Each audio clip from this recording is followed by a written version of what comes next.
Welcome to Draw Tip Tuesday. Here's your weekly dose of inspiration to build a creative habit, one drawing at a time. Brought to you by Sketchbook School. Drawing people on location is fun, but it's tricky too because they are always moving. I am trying to learn different approaches. So here's an approach I'm practicing, and maybe you want to practice with me. To show you this technique and explain it in a short video, I am using Google Images of people who are moving. You can start practicing at home using photos as well, but also try it on location. It's a lot more fun. Let's take a look at this guy. Try to capture the gesture.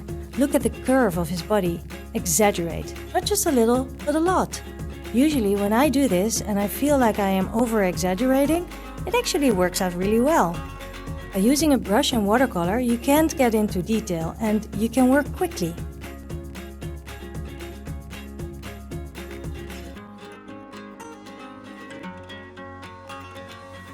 Then by using a color pencil or any other medium, you can finish the drawing, still without paying much attention to detail.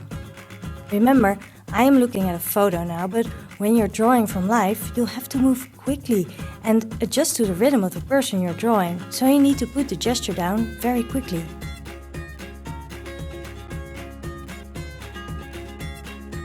Let's look at this running lady. Again, one quick gesture shows what's happening. The torso is the most important part of your drawing. It is the heaviest part of the body and its placement indicates the balance and the posture. Legs and arms add more information and the placement of the head too. Don't make the head too big, by the way. I've painted her a little hunched over here, but I can correct that when adding color pencil lines.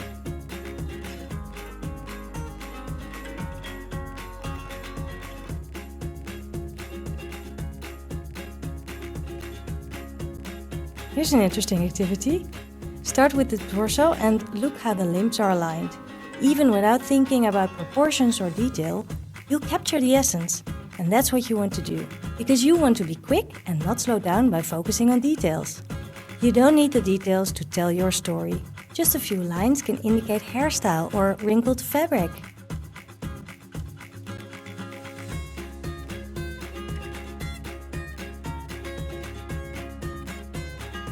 Don't get caught up in drawing the striped dress here. Just show that there is a dress and that's all you need. Try people sitting, walking, dancing, even on a bicycle. See how just a posture indicates what the person is doing? I don't even need to include the bike in my drawing. With the pencil lines, I can add a few characteristics of the person and then I can move on to the next. I know I need a lot of practice and I will go outside for it and observe people. I hope you will too. Go and study people and have fun.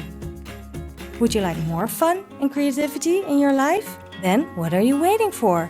Go to sketchbookschool.com and sign up for a course today.